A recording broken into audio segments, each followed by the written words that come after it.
Salut sportif, c'est Goodman Tristan, vainqueur à 4 reprises de la Coupe du Monde d'Ultra Triathlon 2016, 2022, 2023, 2024 et je te souhaite la bienvenue sur ma chaîne YouTube Monsieur Performance. Jingle.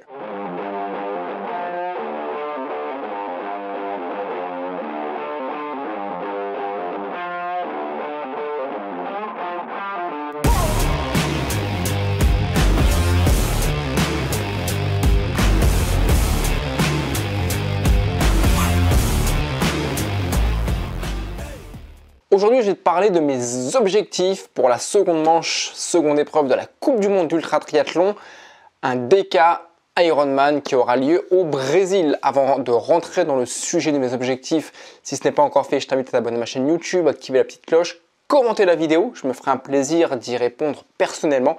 Et si ce n'est pas encore fait aussi, rejoindre ma communauté Instagram, communauté de sportifs qui ne cesse de grandir. Voilà, si tu veux avoir des tips, des astuces sur tout ce qui est lié aussi sur ma préparation physique, mentale dans le cadre de la Coupe du Monde d'Ultra Triathlon 2025, abonne-toi, viens nous rejoindre.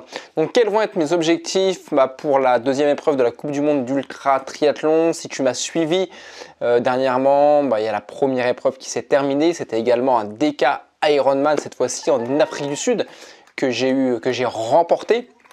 Donc je commence très bien la Coupe du Monde Ultra Triathlon cette année, contrairement à d'autres années où je tirais un peu la langue et c'était un peu compliqué les débuts. Là, c'est vraiment mon meilleur départ que j'ai fait. Alors si tu prends cette chaîne en cours, un DK Ironman, c'est quoi en français? C'est 38 km de nage, 1800 km de vélo et on finit par 10 marathons d'affilée, 422 km de course à pied. Voilà, on est vraiment sur de l'ultra triathlon. Et donc ça s'est terminé en Afrique du Sud. Et là, dans un mois, le départ, ce sera le 2 mai. Donc dans quelques semaines, au moment où cette vidéo sera publiée, je repartirai pour un second DK Ironman. Donc cette fois-ci au Brésil. Donc il y aura une petite complexité en plus. Ce sera le décalage horaire. Parce que là, je crois que j'aurai 6 ou 7 heures de décalage horaire contre 1 heure en Afrique du Sud. Mais ce sera peut-être plus simple parce que déjà j'aurai un DK dans les jambes. Voilà, ce ne sera pas ma première compétition de l'année, donc j'aurai déjà des repères par rapport à tout ce que j'ai pu reprendre, apprendre en Afrique du Sud. Ça me permettra aussi de gommer quelques imperfections que j'ai rencontrées en Afrique du Sud. Et surtout, voilà, j'aurai plus de kilomètres en natation, beaucoup plus de kilomètres à vélo et en course à pied. Donc normalement, ça devrait aller beaucoup mieux. Surtout que la grosse différence entre le Brésil et l'Afrique du Sud, d'une part déjà c'est le revêtement au sol pour la partie vélo essentiellement et surtout qu'il n'y a pas de dénivelé pour la partie vélo et course à pied, parce qu'il faut savoir qu'en Afrique du Sud on avait 20 000 mètres de dénivelé à vélo, donc c'est pas toujours simple, et en course à pied on avait à peu près 8 000 mètres de dénivelé positif. Là au Brésil c'est tout plat et on aura la chance aussi au Brésil d'avoir une piste vélo qui a été conçue il y a quelques années de ça uniquement pour des entraînements à vélo. Donc c'est un asphalte, c'est un billard, c'est une piste qui doit faire à peu près 7 km, les piétons sont interdits, il n'y a pas de véhicule à moteur ou quoi que ce soit, c'est vraiment que pour les vélos et ce sera un circuit fermé qui nous sera réservé avec quasiment zéro dénivelé. Donc ça, ce sera chouette, ça permettra d'aller beaucoup plus vite qu'en Afrique du Sud. Là où quand j'avais fait ma vidéo sur mes objectifs en Afrique du Sud, j'étais sur 220-240 heures. Mon objectif, c'était vraiment de terminer ce DK Ironman sous les 10 jours, donc en dessous des 240 heures. Malheureusement, en Afrique du Sud, j'ai fait 263 heures.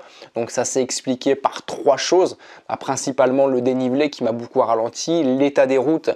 Comme j'ai fait une vidéo là-dessus sur mon résultat, sur ma victoire du DK Ironman où j'explique que l'état des routes était très compliqué et il y avait aussi la chaleur. Mais bon, ça, la chaleur, je m'en doutais que ça allait aussi me pénaliser par rapport à la différence de température qu'il y a en région parisienne, mais ça je le savais déjà.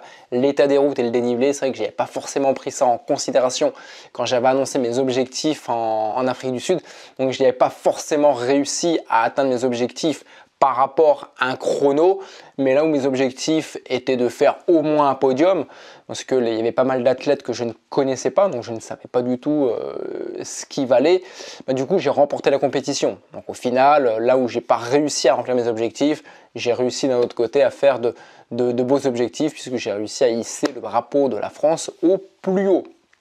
Et du coup là, bah, un mois après, quels vont être mes objectifs pour le Brésil? Alors d'une part, la compétition que j'ai faite en Afrique du Sud, je suis revenu sans aucune blessure. Voilà, ce jour où je te fais la vidéo, j'ai bien récupéré. Pendant 10 jours qui ont suivi la compétition, je me suis quasiment couché tous les soirs entre 21h et grand maximum 22h. J'étais plutôt sur du 21h30 pour essayer d'avoir au moins 8h, 8h30 de sommeil tous les jours et voire même gratter les 10 heures de sommeil le week-end. Donc voilà, j'ai bien récupéré niveau fatigue, niveau courbature. J'ai pris mon temps aussi puisque pendant une semaine, enfin près de 10 jours, j'ai vraiment coupé avec le sport, voilà, vraiment pour laisser le corps se reposer. Et là au moment où je fais la vidéo, ça fait une semaine que j'ai repris tout doucement, tranquillement l'entraînement. Là voilà, je vais la semaine prochaine, je vais intensifier un peu les séances, encore une fois tout doucement, hein, tranquillement. Le but c'est de ne pas se blesser. Mais voilà, je suis rentré d'Afrique du Sud sans aucune blessure, donc ça me permet de repartir beaucoup plus facilement et moralement parlant, voilà, j'ai pas été impacté par les distances. Voilà, j'ai vraiment hâte de reprendre au Brésil par un DK Ironman, par 38 km de nage, 1800 km de vélo et les 10 marathons. Voilà, j'éprouve beaucoup de plaisir, voilà, à faire ces disciplines sportives et d'enchaîner autant de distance. Donc voilà, le côté santé, tout va bien. Le côté récupération aussi, voilà, tout va bien.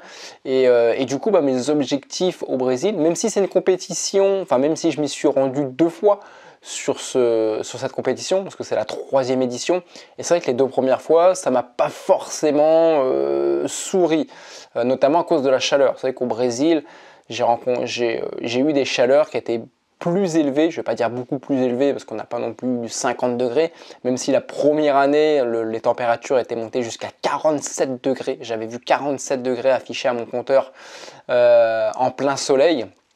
C'était une compétition en 2022, la première compétition qui avait eu lieu en mars, et apparemment là-bas en mars on est vraiment en plein boom de l'été.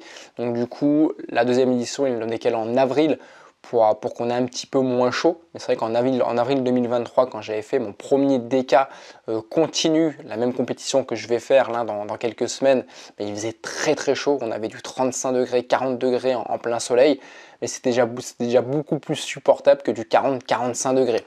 Mais bon, là, je sais que là-bas, il va faire très chaud. Donc ça va être, il va falloir vite s'acclimater, vite s'habituer aux températures.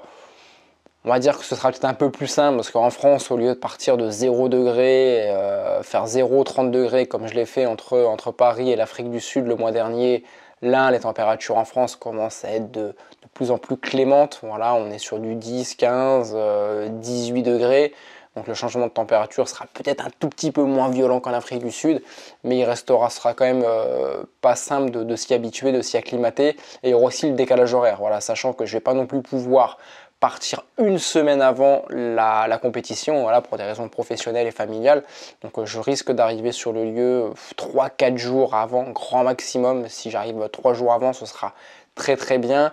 Et il faudra vite que je m'acclimate par rapport au décalage horaire, ce qui est jamais chose évidente. Donc ça va être les 2 points sur lesquels il va falloir que je m'acclimate vite et bien. Et après voilà, et après c'est parti, hein. Le fait que ce soit plat et que les routes ce soit du billard, un billard, bah, ça me permettra aussi d'aller plus vite. Donc là les objectifs que j'avais prévus en Afrique du Sud, bah, c'est des objectifs que j'espère réaliser au Brésil. Et là où j'espérais faire 240 heures maximum en Afrique du Sud, voire descendre à 220, bah là j'espère qu'au Brésil, je ferai 220 heures maximum. Après, si je fais 240 heures, bon voilà, je ne vais pas rougir de cette performance, mais je sais qu'il y aura quand même une déception. Voilà, ça va vraiment me permettre de voir où j'en suis, en espérant que la suite de ma préparation physique jusqu'au départ de ce DK Ironman au Brésil se passe bien, voilà, qu'il n'y ait pas de blessure entre temps. Mais voilà, l'objectif ce sera d'essayer de faire de faire 220 heures maximum, voilà, maximum, et vraiment si je rencontre des soucis, ne pas aller au-delà des 240 heures, on verra bien. Pour tout ce qui est classement, podium et compagnie, encore une fois, j'ai pas encore la liste de tous les athlètes. En Afrique du Sud, on était 12 athlètes.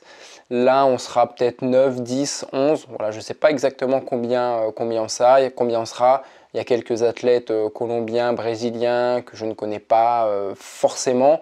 Donc, on verra bien. Voilà, mais encore une fois, si j'arrive à atteindre mes objectifs, et ça, c'est ce qui reste la priorité. La priorité, c'est moi et uniquement moi. C'est pas mes adversaires. C'est rester focus et concentré sur mes objectifs de course, que ce soit en natation, vélo ou course à pied.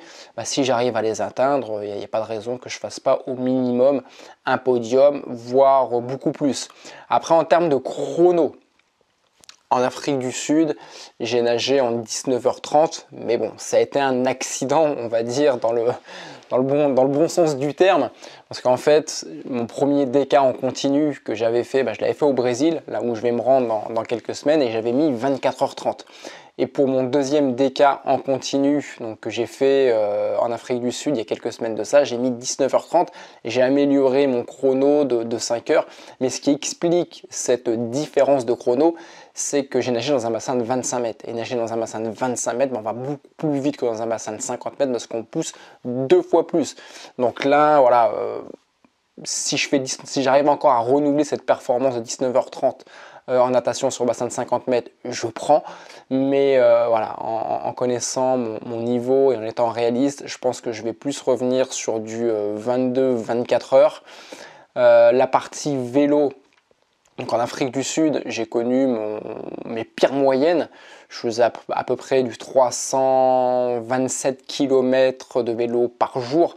Donc ce qui m'a mis, donc j'ai dû mettre 5 jours et demi pour faire les 1800 km. Là, l'objectif clairement, ce sera de faire entre 400 et 450 km minimum par jour. Voilà, j'espère que je serai plus sur du 450 que sur du 400 km pour pouvoir faire la partie vélo, les 1800 km de vélo en 4 jours et demi. Et la partie course à pied, ce sera minimum 100 km par jour. En Afrique du Sud, j'ai fait 93 km, je faisais 93 km de course à pied par jour, tout en sachant qu'il y avait à peu près 8000 mètres de dénivelé positif sur les 10 marathons, donc sur les 422 km de course à pied. Là, il y aura zéro dénivelé. Donc, si j'arrive à bien récupérer, encore une fois, c'est toujours compliqué de se projeter avec d'aussi longues distances, parce que quand on arrive au moment de la course à pied, il y a 38 km de natation derrière nous, donc 24 heures de nage quasiment, il y a 1800 km de vélo, il y a beaucoup de fatigue, parce qu'il faut savoir que la partie natation, je ne dors pas, et ensuite la partie vélo, je dors à peu près 2 à 3 heures maximum par nuit, et la journée, je fais 1 à 2 siestes de 30 minutes. Mais bon, sur 4 ou 5 jours, il y a la fatigue qui s'accumule. Et quand on arrive en course à pied, on n'est pas toujours très frais. Et donc, c'est toujours compliqué de se projeter. Mais par rapport à toutes les autres compétitions que j'ai pu faire, là, l'objectif, ce sera de faire au minimum 100 km par jour. Mais j'espère me rapprocher des 110-115 km par jour pour tenir, encore une fois, mes objectifs de 220 heures maximum. Et si je peux me rapprocher des 200 heures, ce sera avec grand plaisir. Je vais pas m'en priver. Voilà, je sais que je suis capable de faire un DK Ironman même sous les 200 heures. Mais ce qui va bloquer justement pour y arriver, c'est tout simplement la logistique.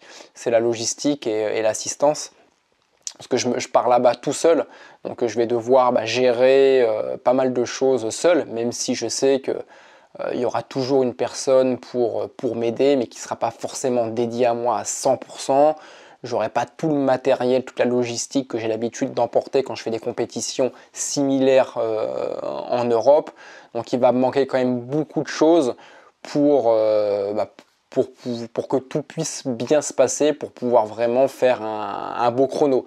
Mais j'espère que seul, j'arriverai à faire entre 220 et maximum 240 heures. Tout ça, on le verra pendant la course, hein, parce que toutes celles et ceux, si vous souhaitez me suivre, comme je le fais à mon habitude, 24 heures ou 48 heures avant le départ de la compétition, vous aurez un lien. C'est pour ça que je vous invite à me suivre sur mon compte Instagram. Tous les posts que je fais, que ce soit des réels ou des stories, je remets à chaque fois le lien. Le lien, vous pourrez le trouver aussi dans ma bio. Et c'est un lien en live. Vous aurez en live mon classement, les tours de vélo que je ferai, les tours de course à pied que je ferai. En natation, je crois que c'est... ils actualisent tous les 5 km, si je ne dis pas de bêtises. Alors après, d'une organisation à une autre, ça peut aussi varier. Mais en tout cas, voilà, je vous invite vraiment à me suivre, à m'encourager, à m'envoyer des messages pendant la compétition. Généralement, je prends le temps de les lire, de les survoler pendant mes petites pauses et je prendrai le temps d'y répondre après la compétition. Donc voilà, donc n'hésite pas si tu as des questions par rapport à ce DK Ironman au Brésil qui va se passer, je crois, juste à côté de Buzios.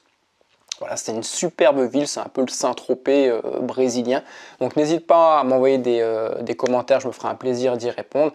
Activez la petite cloche, t'abonner à ma chaîne YouTube si ce n'est pas encore fait. Et surtout, si tu souhaites me suivre en live, rejoins la communauté sur Instagram. Je te dis à très vite, à ton succès, bye bye.